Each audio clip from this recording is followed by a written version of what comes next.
What are we gonna do when we get back? What are we gonna do when we get back? I take a shower and hit the rack. Take a shower and hit the rack. Welcome to Charlie Mike.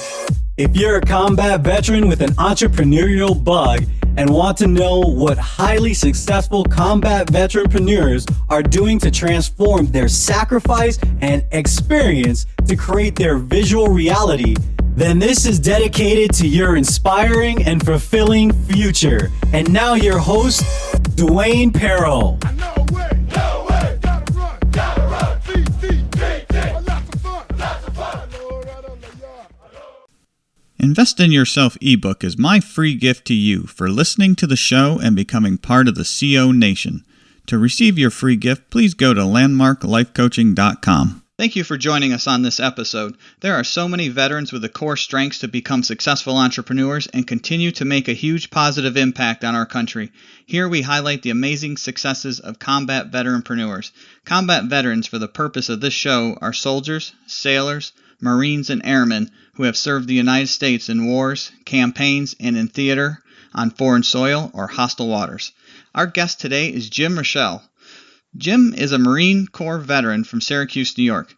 Jim is a born entrepreneur. From selling tickets to his backyard carnival as a child to dreaming up multi-million-dollar companies, Jim's ambitions have always been as limitless as his creativity.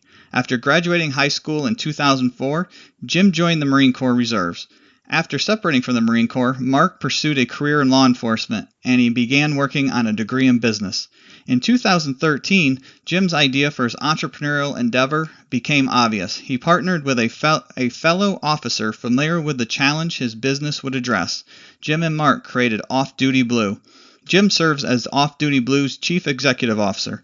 Over the past 3 years, Jim has proudly overseen the company's transformation from scribbles in a notebook to the most comprehensive special event and detail management software platform available on the market.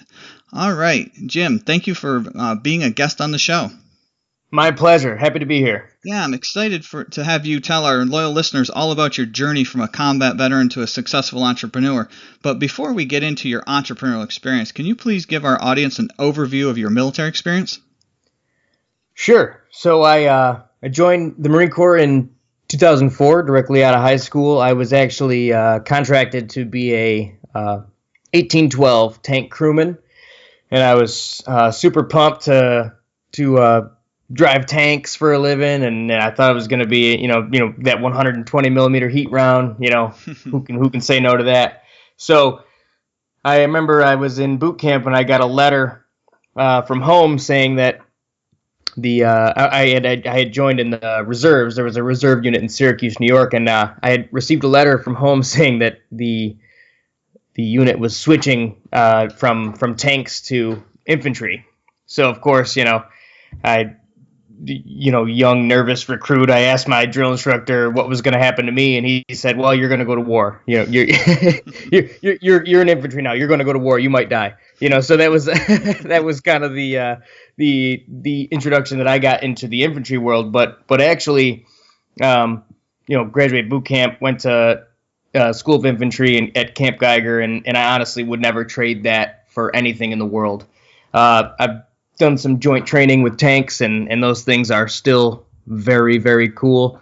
But I would never ever trade anything for being infantry. So I love that, and we actually switched over from tanks to a light armored reconnaissance battalion. So I got my option to be either I think I was to go be a 0313, go drive LAVs, anti-tank 0352 or 0341. So I decided to be an 0341, which is a mortarman, and went off to School of Infantry. I loved it. The mortar came naturally to me. I don't know what it is, and never done anything like it before. Maybe there really isn't much like shooting a mortar, but it came very natural to me. Came back. I was actually the very first infantry trained Marine to ever arrive at our unit, our new unit, Echo Company, 4th LAR, which is kind of cool to say. And From there, it took us a very long time to switch that unit from tanks to light armored reconnaissance. You had to send a lot of guys had to go back away to school, which, as you can imagine, the only way to get retrained in infantry is to go to infantry school. So you had a lot of corporals, sergeants, staff sergeants that were going back to Camp Geiger to take 10 weeks of SOI, which is pretty tough for on them. But so eventually we finally were deployable in about 2007, 2008, and got into a rotation. And we ended up we deployed to northern Iraq up in the Nineveh province in 2009, or late 2008 into 2009. We were actually the last combat Marine battalion in Iraq in the original Iraq War. So, yep. So that puts my service into a nutshell. I got as soon as we got back, I actually had the opportunity to pump back off to Afghanistan. I turned it down. My business partner Mark actually ended up taking off on that one, but I ended up getting out about 8 months after we got home from Iraq, and so that was just my one and done deployment. Which and thank God we actually were very, very fortunate. Some of you may know in 2009 it wasn't quite as hot as it had been in the past, but we were very, very lucky we never got blown up one time. We came back with every single Marine that we left with, so that was really awesome. Yeah, definitely. That's always the way you hope the mission goes. So it's amazing career. Seems like you went through a lot of different job transitions even while you were in. So probably helped you in being ready to transition out of the military, as after going through all the different transitions in for career, as well as the retraining that you had to do. Yeah, sure. I mean, we kind of had to do a little bit of everything, of course. I mean, Marines all know, we always have to do a little bit of everything. But I never actually even got trained on the tank, it disappoints me to this day. I wish I could still drive one of those things, at least once or twice. But we got switched. Our MOS got switched right there at boot camp. But even so, I was still when I showed up to the unit, I was teaching. I was a PFC teaching the CO and the first sergeant how to use a mortar system, because they had just gotten one in, months before. Nobody knew how to use it, So it was definitely an interesting scenario where kind of, I was the only one who actually had been trained to do the job, and yet I was the youngest Marine at the unit, So that was an interesting scenario for sure. But yeah, definitely. I mean, when we were in Iraq, we had, we were very field expedient. We were out in the field for 30 to 40 days at a time, so we kind of ended up at the time in 2009, it would take a act of Congress to fire a mortar anywhere. So we ended up being scouts, and we had to pick up a lot of on the job training as far as that goes, and handling all of our own comm and, supplying the vehicle and everything else, doing vehicle maintenance. So it was definitely a good learning experience, good trip. Yeah, definitely. So when you were transitioning out, and you obviously said you became a police officer, is that what you knew you wanted to do as you were getting out, or what was your plan? I did not become a police officer. So I am I actually my business partner is a police officer. Oh. That is definitely confusing. That is confusing because of the line of work that I'm in. But I actually always wanted to become a firefighter. That was my dream after getting out of the Marines. But it was just and I would take tests and civil service tests. I was flying all over the country taking civil service tests, and it just didn't quite work out. One of my best friends from the Marines, Mark Grady, he was in my same platoon. We were in weapons platoon, so he was an assaultman and I was a mortarman, and we, so we weren't together all the time, but whenever we were in the rear or we were in the coil or something like that, we would always hang out and just make sure our fire watch was together, and we'd just walk around and he ended up he was actually a police officer before we left for Iraq. He joined, I think actually one of his buddies wanted to go join, and he chickened out, and Grady took the test anyways, and he ended up getting picked. So he ended up becoming a county sheriff where we live. But yeah, so since then he had, we got out, he went back to work as a sheriff, and I was kind of bouncing around between jobs. I'd actually moved to Florida for a little while. I thought that whole retiring early thing would be cool, but and I was bouncing around jobs down there, and eventually life actually took me back up to Syracuse, New York, where I was staying with my mom at the time, actually about a mile away from where Mark lives, and we'd always stayed very close friends, but we got together and we were hanging out all the time, and that's kind of how this idea of Off Duty Blue, the company that we started, came about. Is we because as he was a police officer, or Onondaga County Sheriff rather, we noticed that there was issues with the way that police departments were scheduling special events and security details. And actually, it turned out that officers or deputies from his own department were actually, charged and arrested for falsifying timesheets and all sorts of nonsense that we actually saw it it came over the 5 o'clock news, and guys mugshots on the TV and everything. And we were like, whoa, what's going on? And he said, well, the local bus company had contracted them to do some security work, and it was really just a misunderstanding where the company thought that they should have been on buses, and the officers thought that they were supposed to be in the area able to respond to issues that happen on the buses. And so it was really just kind of a big misunderstanding that ended up getting blown out of proportion, which, that never happens in the media these days. Yeah. But it was just kind of a really unnecessary thing. And I said to him, I was like, well, how do you guys usually, keep track and manage those details or those opportunities? And he really kind of just shrugged his shoulders, and he's like, we really don't. And we were like, whoa, that last thing that, police officers should be having to worry about these days is something as silly as that, as a miscommunication or whatever. Yeah, it's kind of hard it's kind of hard to see that they wouldn't have something like that, because you see a lot of police officers doing a lot of what appears to be special events, right? And so across the nation, and so to think that there's that many out there and they're not able to properly track, right, who's doing what, yeah, and who should be where, yeah. Yeah, in that particular example, it was simply just the duties that were involved. There was nothing eventually someone found some sort of, I think it was an email or an old contract from years and years prior that described the nature of the security. But for the most part, the officers that were working, they had nothing to go off of. It's all word of mouth, and they just know, hey, well, I got to be here at this time, and I'm pulling security.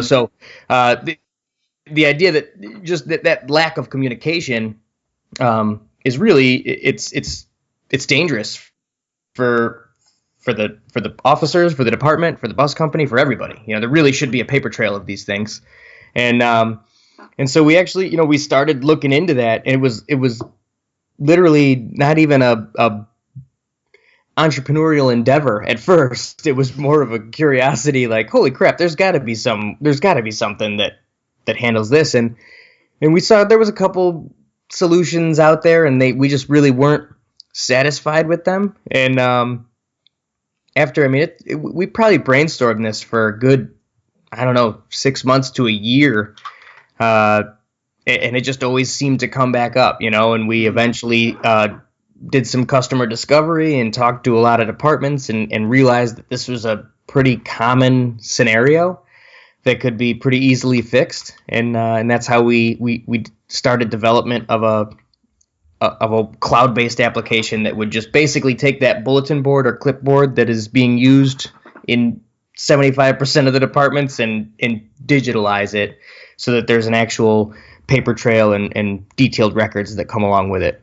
Yeah, so did you or your partner have experience in, being able to design and create this cloud-based solution, or is that something you guys had to bring in a partner to do the actual coding and things like that?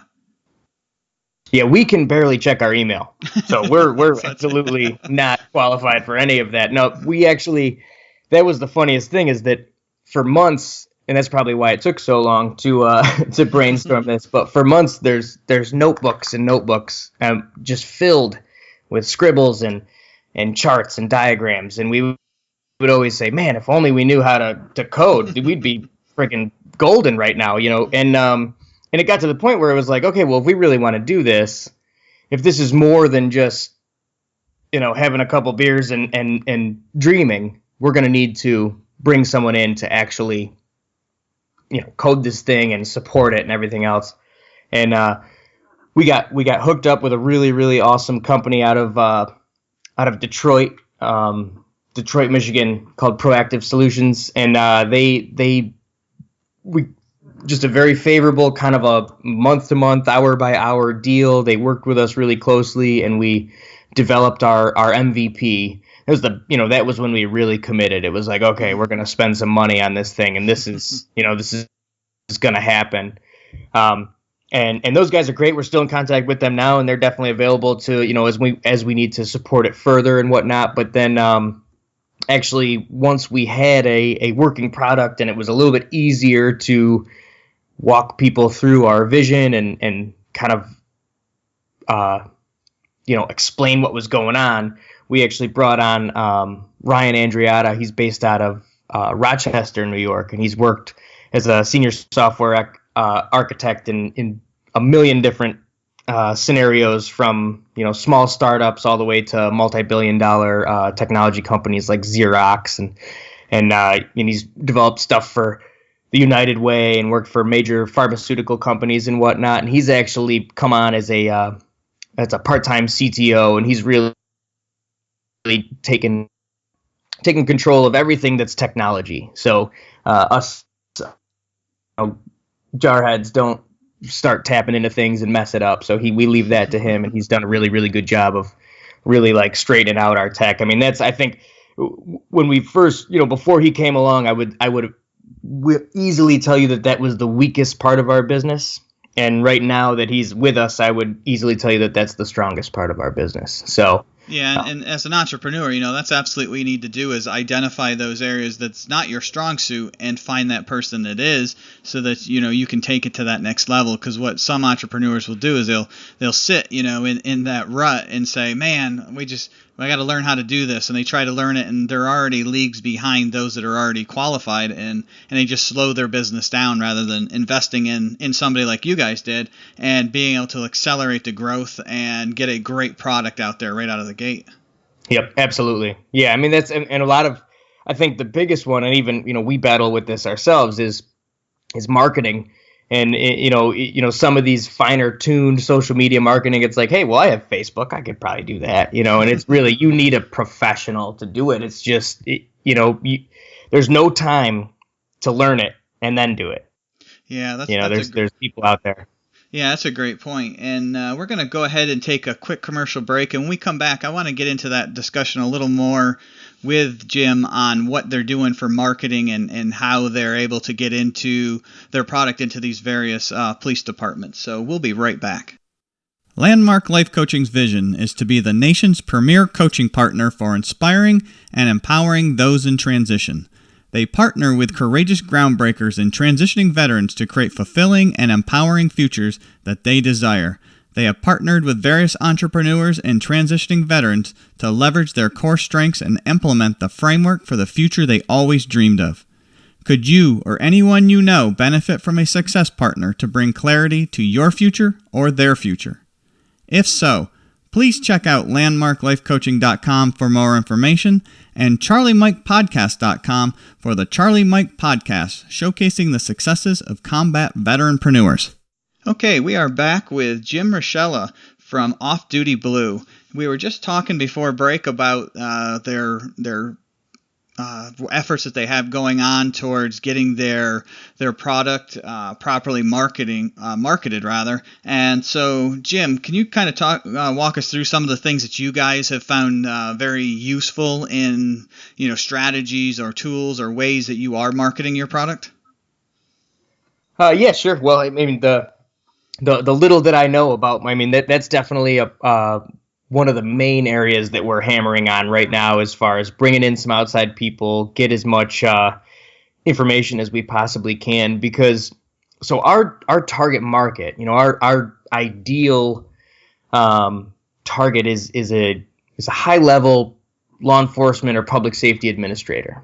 So there's a very, very protected individual, because the way that the system works the best is if, sure, we have the ability to just match singular officers with a single job. Client can post a job with us, and we can throw it out there to the masses, and the officers can apply for it that way. But one of our biggest value propositions really is the fact that if an entire department uses this system, they can benefit not only from the digital ease of scheduling, just the quickness of it, but also the really detailed record keeping, the fairness in assignments. We're able to, let, say there's 5 jobs, you can let 25 people apply, and it will, the application knows to assign the correct people based on rules. And it really just, it keeps, when it's used in its entirety, it performs its best, So in order to do that, in order to actually make that jump, really the only person who has the ability to make that call is a higher level administrator, police chief, the sheriff, under sheriff, those types of people. So it's not as easy as just throwing a Facebook ad up there and targeting it in your regional area, because these guys they don't make decisions like that, So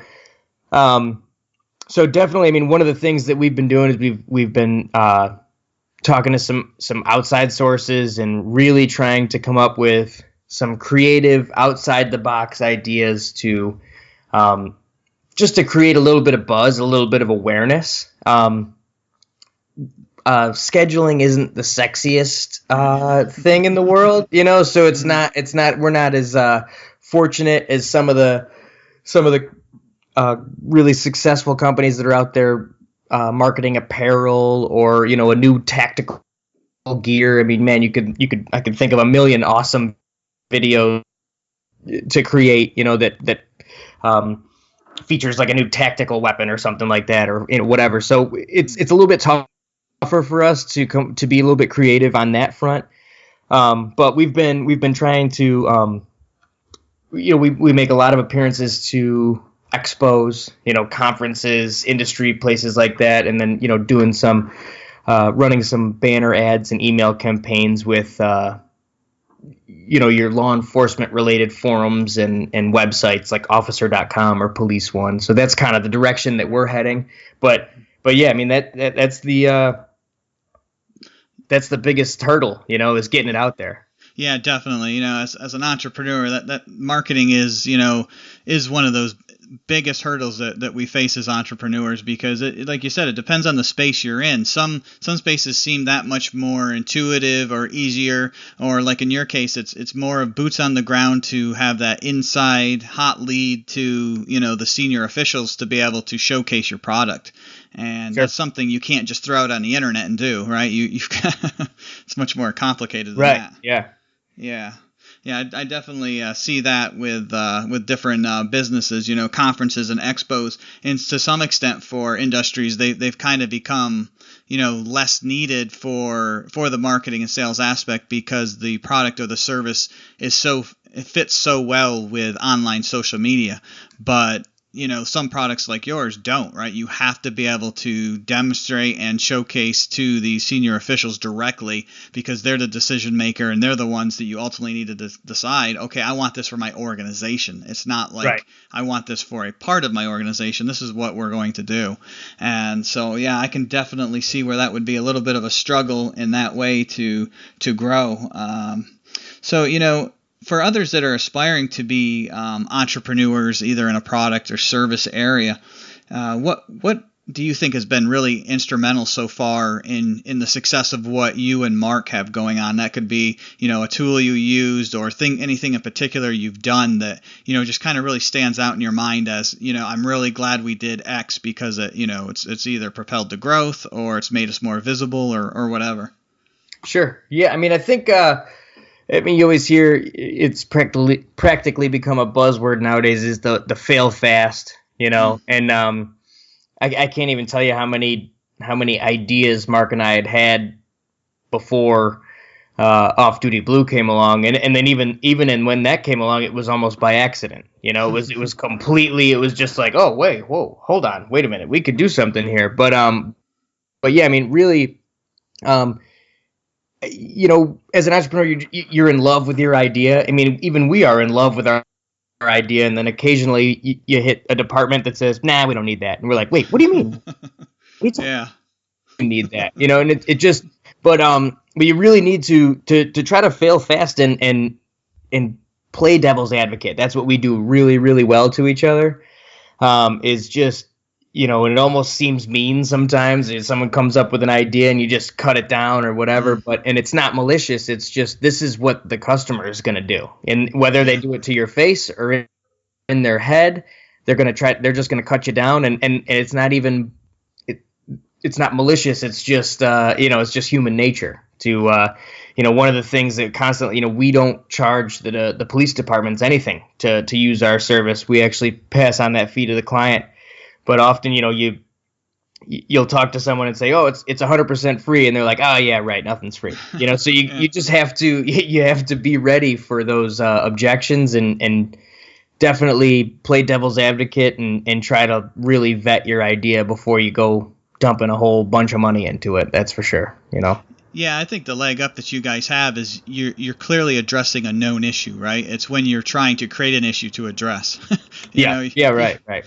Yeah, you have cases that you can point to. You have publicity on the departments that you can show other departments. Hey, you may not see this in your department right now, but doesn't mean it can't be in the future or that you're not on the verge of this happening. Here's some great examples, and here's how you can avoid that. So it's more of a proactive insurance. Right. As well as to me, it really seems like a very much a productivity tool that you can increase the productivity of your officers that are working all this extra time and being able to do that in an efficient manner. Yeah, absolutely. But you can never underestimate. You can never underestimate how difficult it is to get anybody to do something differently than they did yesterday. Absolutely. I mean, just really, I know that's overused in the entrepreneur world, and I'm stealing it, but it really is true. Yeah, I've talked to departments that, we say, well, how do you guys currently handle this stuff? And they laundry list this ridiculous 15-point system. Well, then the guys fill out a timesheet by pen, and then they hand it to this guy, and then he has to bring it to headquarters, and they put it in this little envelope and this and that, and then they finish it by going, it's not so bad. It's no big deal.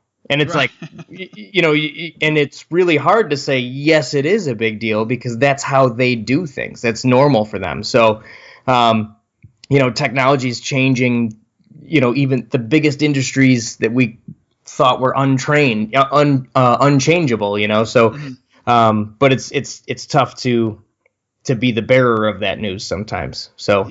Yeah, definitely. Just a quick personal experience. Last year, I spent 10 weeks in a citizens police academy at night for the local county sheriffs and where I live. And the idea was to go learn about all that they do in all the vast number of areas so you can be an advocate in the community for all the great things that they're doing. And so it was very interesting. But like you say, one thing that pops out in my mind is, the paperwork that the police department is doing by hand, because because they have to send this form to federal, or they got to send this form to the state, or they got to send it to another county that's using a particular form, and it's all even carbon copy. I'm like, I can't even believe that there's still carbon copy being made.